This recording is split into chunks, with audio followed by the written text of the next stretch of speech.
What was it like to live through a famine year in medieval Europe? To answer that, we need to first understand the fragile balance that defined medieval life. For the majority of peasants, survival depended on the success of a single harvest.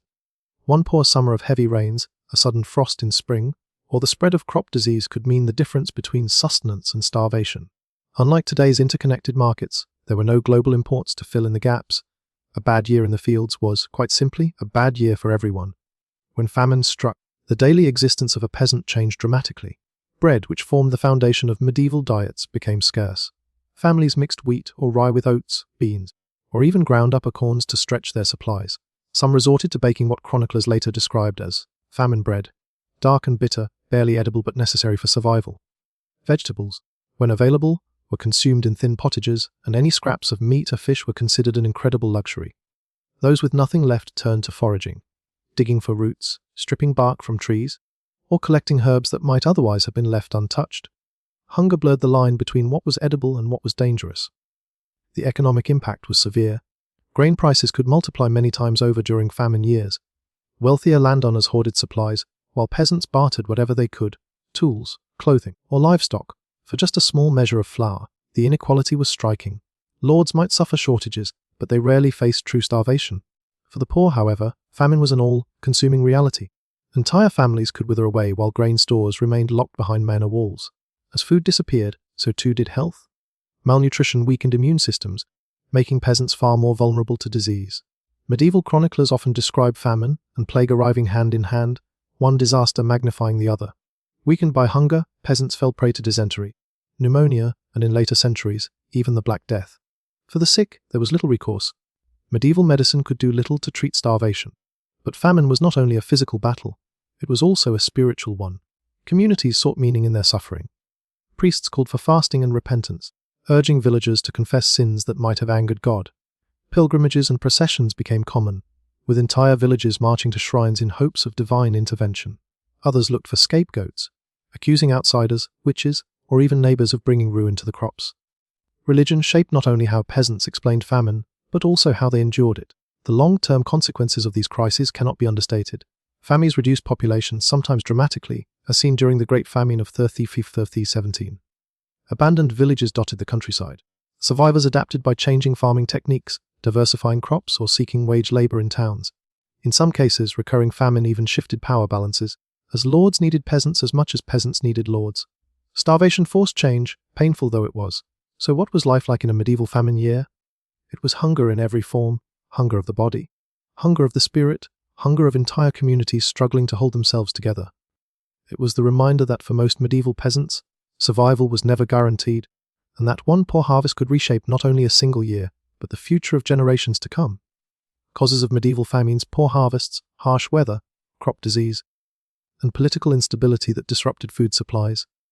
The causes of medieval famines were many, but what makes them so striking is how interconnected and fragile the systems of survival really were. A peasant's life was balanced on the success of the harvest, and yet the harvest itself was vulnerable to a chain of factors far beyond anyone's control. A late frost in April could destroy the budding of crops before they had even begun to grow. Heavy rains could turn entire fields into swamps, drowning the seeds and leaving behind little more than rotten stalks. In years of drought, the soil hardened, cracked, and refused to yield grain. And when the weather itself seemed to stabilize, there were other enemies: fungal blights that infected rye, insect swarms that devoured barley, or outbreaks of livestock disease that killed the oxen needed to plough the fields. The climate of the medieval period played a decisive role. Historians often refer to the Little Ice Age, a stretch of centuries when the climate cooled unpredictably. Summers were shorter, wetter, and colder, while winters extended harshly. In some years, the rains did not stop for months. Chroniclers from the early 14th century describe skies that seemed to open endlessly, flooding roads and fields alike. Grain stored in barns or cellars spoiled in the damp air, and even if it could be baked into bread, it carried sickness with it. Cold weather not only ruined crops but also reduced the chances of livestock survival. Sheep, goats, and cattle starved in the mud when pastures turned to waterlogged marsh. This web of natural challenges meant that even the most hardworking peasants could not guarantee food security. Agriculture itself was another problem. Medieval farming techniques were limited, and though improvements like the heavy plough and the three-field system increased productivity, they were still vulnerable. Crops relied heavily on the fertility of the soil, and without proper rotation or fertilization, fields could become exhausted. A few years of decent harvests might be followed by sharp decline simply because the land had given all it could. When peasants spread manure to enrich the soil, it was never enough to restore balance on a large scale. The rhythm of feast and famine was, in a sense, written into the medieval agricultural system itself. Political instability and warfare made things worse. A harvest lost to rain was one thing, but a harvest seized by an invading army was another. During wars between rival kingdoms, or during civil conflicts, peasants might see their fields trampled, their barns emptied, and their livestock driven away. Armies depended on the food they took, and they rarely asked for permission. In border regions or during long campaigns, entire villages could be stripped bare of resources, leaving the peasants to starve even in a year when the crops had grown well. Lords often levied taxes in grain, demanding payment regardless of how much had been produced.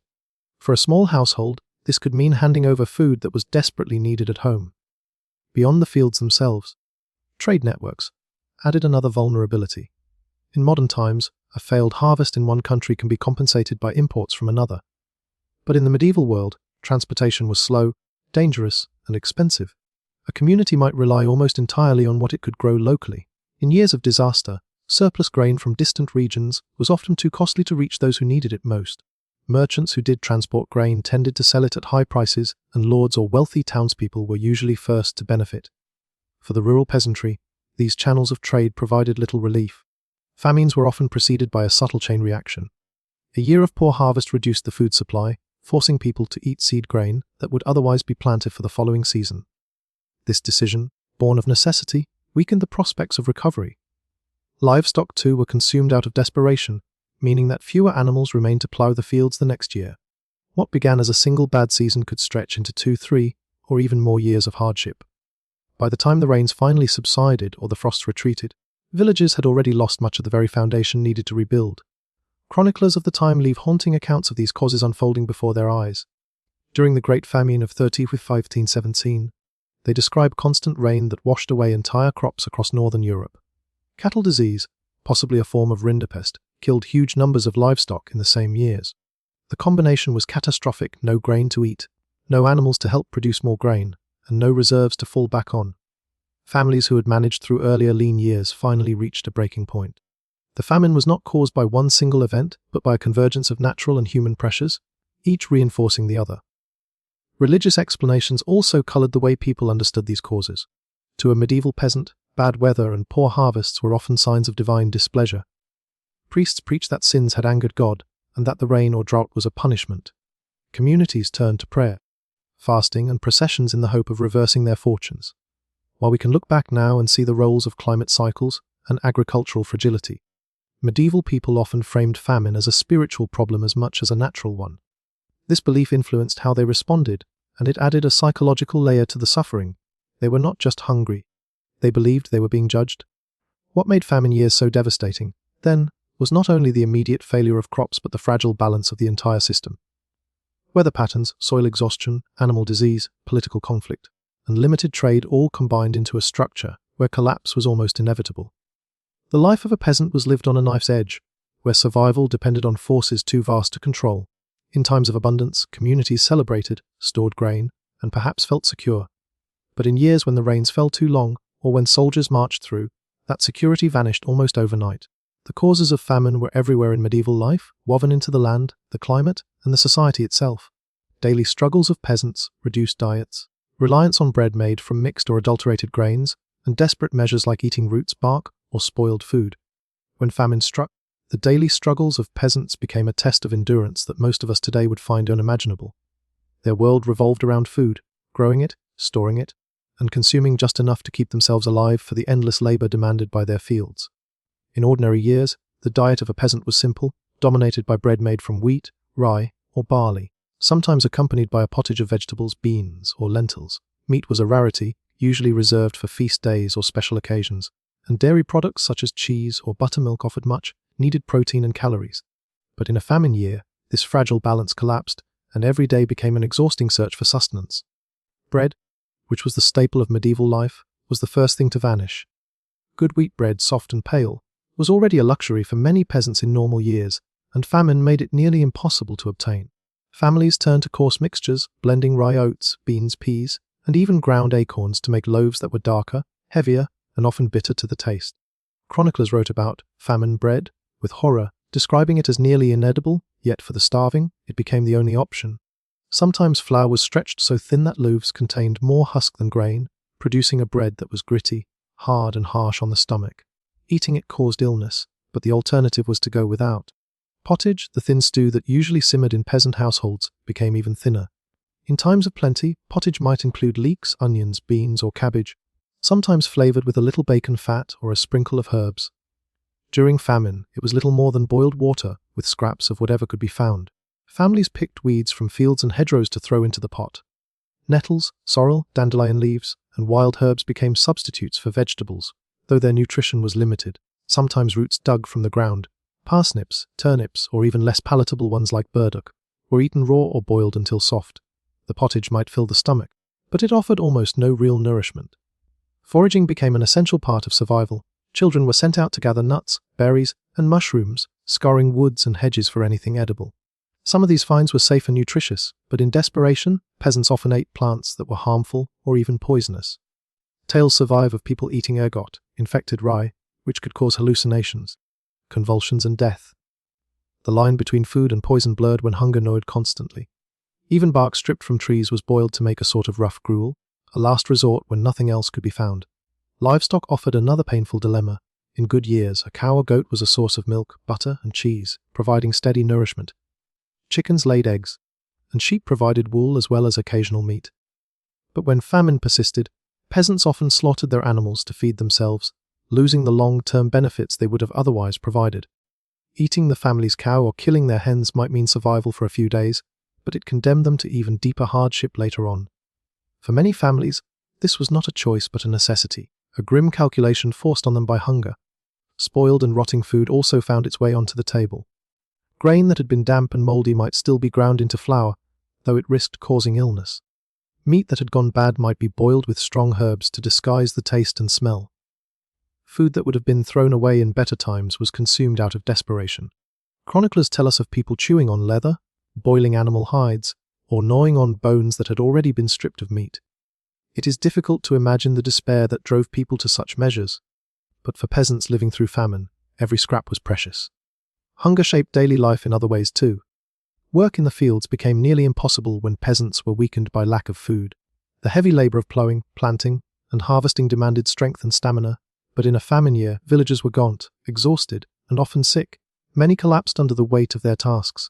Children, who needed nourishment most of all, often withered first, their small bodies unable to endure prolonged hunger. Families sometimes made the heartbreaking decision to feed one child at the expense of another, hoping at least one might survive. Social bonds within villages were tested as well. In times of hunger, people turned to neighbors for help, but when the entire community was starving, generosity became impossible. Theft increased. Fields and gardens were raided at night, grain stores were broken into, and accusations of hoarding or stealing created bitter conflicts. Lords might distribute a small measure of grain to their tenants, but this was rarely enough. Inequality became brutally clear. Those who had some wealth or reserves, even modest ones, endured, while the poorest sank deeper into misery. The psychological strain of famine cannot be overlooked. Constant hunger changes the way people think and behave. Chroniclers mention despair, hopelessness, and even madness in those who suffered most. The rhythm of daily meals, which usually marked time and gave structure to the day, disappeared. Instead of gathering around a hearth to eat bread and pottage, families sat together with little or nothing, bound not by food but by the shared experience of hunger. Rituals of hospitality faded. Peasants who once would have welcomed travelers with a meal could offer nothing. Communities shrank inward, consumed by the overwhelming struggle to endure. Even in these bleak times, there were attempts to hold on to normalcy. Some peasants still tried to bake bread, however poor, because bread was more than food. It was cultural, spiritual, and symbolic. A loaf on the table meant survival, even if only barely. Mothers tried to comfort children with warm water flavored with herbs, pretending it was a proper meal. Villagers prayed together before their meager pottage, reminding themselves that they were not forgotten, even as their stomachs twisted with hunger. These small acts of persistence mattered, because they gave people a sense of dignity when everything else had been stripped away. The daily struggles of famine were not only about filling the stomach, but about clinging to humanity. Every decision, whether to slaughter the last cow, whether to eat spoiled grain, whether to share the last crust of bread, carried weight and consequence. For medieval peasants, survival was not a matter of grand strategies but of small, desperate acts repeated day after day. In the silence of the night, when hunger kept them awake, they knew that tomorrow would bring the same struggle, and that endurance was the only hope they had. Social and economic impact, skyrocketing grain prices, food hoarding by lords, and inequality as the poor starved while the wealthy endured. The social and economic impact of a famine year in the medieval world was devastating, not only because food was scarce, but because scarcity reshaped every relationship within society. A single bad harvest did not simply mean hunger. It meant the unraveling of an already fragile economic system and a sharpening of divisions between the powerful and the powerless. For the peasantry, whose survival was precarious even in good years, famine revealed just how unequal medieval society could be. The most immediate effect was the surge in grain prices. Medieval markets operated on supply and demand much like they do today, but with far fewer safeguards. When a poor harvest cut supplies, prices soared dramatically. A bushel of wheat that cost a modest sum one year might cost double, triple, or even 10 times that the next. For peasants who lived hand to mouth, selling small surpluses from their fields, or buying additional grain when needed, this price inflation was catastrophic. A year's worth of hard labor could be undone by forces entirely outside their control. What little coin they possessed could no longer purchase enough to keep their families alive. At the same time, wealthier landowners, merchants, and clergy often hoarded food. Lords collected rents in grain regardless of whether peasants could spare it. Manor barns and church granaries were filled while the poor outside the gates starved. Some lords distributed small portions to their tenants in order to keep them alive and working. But this generosity was often calculated, a means of preserving the labor force rather than an act of charity. Markets in towns were tightly controlled by guilds and merchant elites, and those who could pay high prices secured what they needed. Those who could not simply went without. The famine thus widened the gap between the rich and the poor, exposing the cruelty of a system where survival was dictated not only by weather but by wealth. The social fabric of villages began to strain under these pressures. Families who might have helped each other in normal times grew suspicious and resentful when hunger took hold. If one household still had bread, others wondered if they were hiding reserves. Accusations of hoarding led to conflicts, thefts, and even violence. Grain stores were sometimes raided, both by desperate peasants and by traveling bands of the hungry who moved from village to village seeking food. In towns, riots sometimes erupted when merchants were suspected of hiding supplies to drive up prices. Authorities responded harshly, punishing thieves and rioters, but the deeper problem remained. Famine had turned neighbor against neighbor. The economy itself faltered under the weight of hunger. Agriculture was the backbone of medieval life, but farming required strength, stamina, and animals. Malnourished peasants lacked the energy to work the fields properly. Livestock weakened or were consumed, leaving fewer oxen to plow and fewer animals to breed for future herds. With diminished labor and tools, production declined even further, creating a cycle of scarcity. Artisans and tradespeople also suffered. When peasants had no surplus food, they had nothing to sell and no money to spend on goods. Shoemakers, blacksmiths, and weavers saw demand plummet, their crafts deemed luxuries when compared to bread. Whole sectors of rural economies withered as hunger consumed every available resource. The famine also had demographic consequences that rippled through society. Some families abandoned their villages entirely, setting off on dangerous journeys in search of food or work. Others sent children away to beg in towns or placed them in monasteries, hoping they might at least be fed there. Mortality rates climbed, particularly among the very young, the elderly, and the poorest households. With fewer mouths to feed, some villages shrank dramatically, leaving behind abandoned cottages and empty fields. Lords found themselves with fewer tenants to work the land, which reduced their income. This imbalance sometimes forced them to make concessions, lowering rents, offering better terms, or granting access to woodland and pasture that would previously have been restricted. In this way, famine could shift the balance of power, however slightly, between lord and peasant. Religion was deeply entwined with the social consequences of famine. The church preached that hunger was a test, a punishment, or a call to repentance. Clergy urged fasting, prayer, and confession, yet many peasants already had nothing left to give up. Still, the church remained a central figure, for monasteries and convents often held reserves of grain. These stores were not always open to the poor, but when they were, it reinforced the church's authority as both spiritual and material savior. Pilgrimages and processions were organized, drawing communities together in shared rituals of hope, even as hunger pulled them apart in daily life. At the same time, famine fueled resentment toward the wealthy and powerful. Chronicles record moments when starving peasants cursed their lords or accused priests of hypocrisy for feasting while their flocks starved. Though open rebellion was rare, Famine years planted seeds of discontent that sometimes erupted later in uprisings, when hunger combined with other grievances. The sense of injustice, of watching others eat while one's own family wasted away, was a powerful force that shaped social memory. Children bore the heaviest burden in these years, not only because of their physical vulnerability, but because of what their deaths meant for the future. A lost child was also a lost worker, a lost heir, a broken link in the continuity of village life. Communities that lost many children faced years of reduced productivity and weakened social bonds. Marriage rates sometimes fell in the wake of famine, as families postponed unions until stability returned. This delayed demographic recovery, prolonging the economic impact long after the rains stopped or the fields grew fertile again. In towns, famine disrupted trade routes and markets more broadly. Merchants charged high prices for imported grain, and sometimes profiteering became blatant. City authorities attempted to regulate prices, but enforcement was difficult. Food shortages in urban areas could spark unrest quickly, as concentrations of hungry people made riots more likely. Rural peasants might have turned to foraging, but city dwellers depended entirely on purchased food, and when supplies dwindled, starvation spread rapidly in crowded streets. The contrast between empty stomachs and the occasional feasts of wealthy burghers only deepened the social divide. In the end, famine was never just about empty fields. It was about the reshaping of society under pressure, about the stark lines drawn between those with access and those without.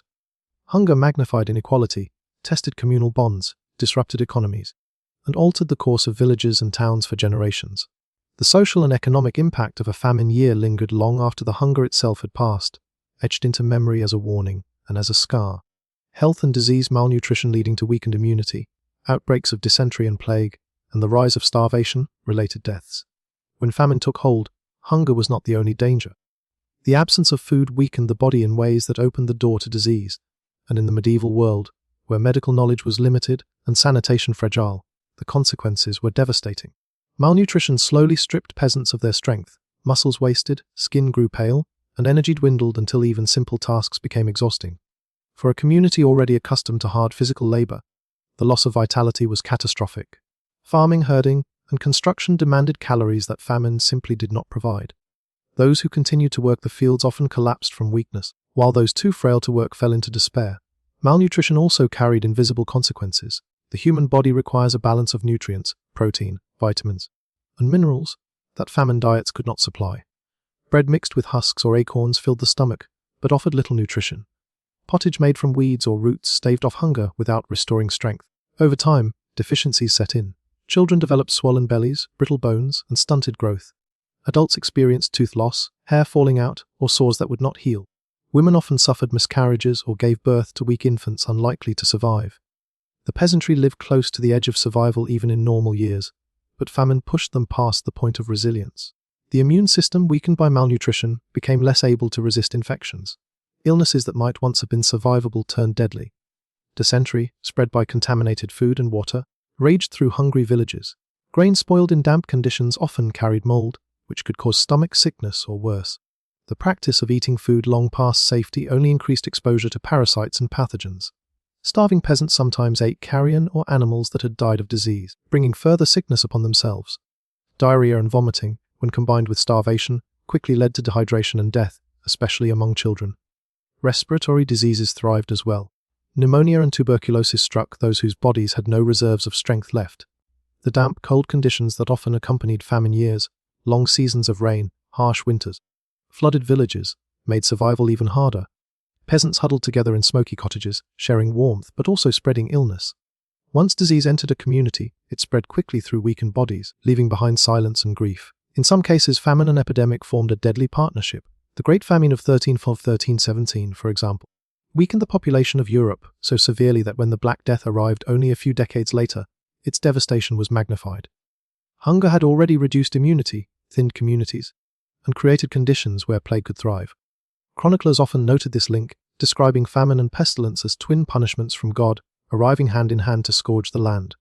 To medieval people, the connection seemed spiritual, but to us, it is clear that malnutrition and disease worked together in a grim cycle. Mental health, though not described in the terms we use today, was also profoundly affected. Hunger alters mood, cognition, and behavior. Starving peasants grew irritable, despairing, or apathetic. Some suffered hallucinations after consuming contaminated rye, infected with ergot fungus, leading to convulsions, madness, or even death. Communities sometimes interpreted such episodes as possession, witchcraft, or divine punishment, further adding to the fear. In truth, these symptoms were the result of a body poisoned and weakened, pushed beyond its limits by famine. Child mortality, in particular, reveals the cruelest aspect of famine's impact on health. Infants relied on mothers whose own bodies were starving, and breast milk often failed. Weak children succumbed quickly to diarrhea, fevers, or simple malnutrition. Those who did survive often carried the marks of famine throughout their lives: shorter stature, chronic illness, and reduced life expectancy. Medieval society was accustomed to high child mortality, but in famine years, the scale of loss was overwhelming, altering the demographic structure of entire regions. Medicine offered little help.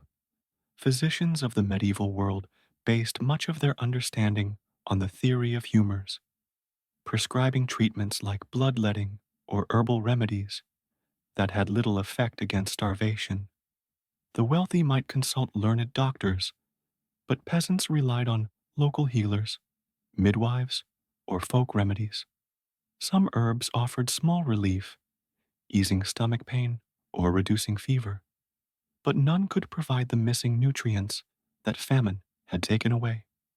The true cure, adequate food, was beyond reach. Communities sometimes sought miraculous intervention instead, praying at shrines of saints known for healing or making pilgrimages in hopes of divine aid. The psychological weight of famine related illness was as damaging as the physical toll. Watching loved ones waste away, helpless to provide relief, eroded hope. Villagers buried neighbors, friends, and family with grim regularity, often without the elaborate rites that normally accompanied death. Gravediggers themselves grew weak, and cemeteries overflowed in the worst years. Chroniclers describe mass burials and the stench of decay hanging over towns, grim reminders that hunger and disease had no respect for age or station. Even survival left scars. Those who endured famine often carried lifelong weakness. Bones, formed during years of malnutrition, bore the marks of stunted growth, visible even to archaeologists today who examine skeletons. Lines on teeth, signs of arrested development, show that even in recovery, the impact of hunger lingered in the body. Adults who survived famine years often suffered reduced fertility, chronic pain, or vulnerability to illness long after the famine itself had passed. The legacy of famine was not only measured in deaths, but in the permanent weakening of survivors. Yet within this suffering, there was resilience. Communities tried to care for the sick in whatever ways they could. Neighbors shared herbs, tended to fevers, or offered prayers. The church organized almsgiving, and monasteries sometimes opened infirmaries to the weak. Though these efforts could not prevent mass suffering, they reveal that even in times of despair, people clung to compassion. In the face of hunger and disease, humanity persisted, fragile but unbroken. The health consequences of famine reached into every corner of medieval life. Hunger weakened the body, disease exploited the weakness, and despair shadowed the mind. Famine was not only a shortage of food, but a collapse of health, a cascade of suffering that left scars on individuals, families, and entire communities. To live through such a year was to carry the memory of pain in flesh and spirit alike, a reminder that survival was not guaranteed, and that the human body, when stripped of nourishment, could endure only so much. And so, when we think of famine in the Middle Ages, we must remember that it was more than hunger. It was a storm that touched every part of life, work, health, faith, and family. It stripped away the fragile balance of survival and revealed how dependent people were on the soil, the seasons, and the mercy of those above them. Yet, within this hardship, peasants endured. They prayed, they foraged, they buried their dead, and somehow they continued. What life was like in a medieval famine year is not simply a story of despair, it is also a story of resilience. The people who survived carried their scars forward, shaping the generations to come, reminding us that behind every statistic of hunger lies human endurance. Thank you for joining me on this journey into the past. If you'd like to hear more forgotten stories of how people lived, struggled, and survived, be sure to stay with us. History, after all, is not only about kings and battles, it is also about ordinary lives lived on the edge of survival.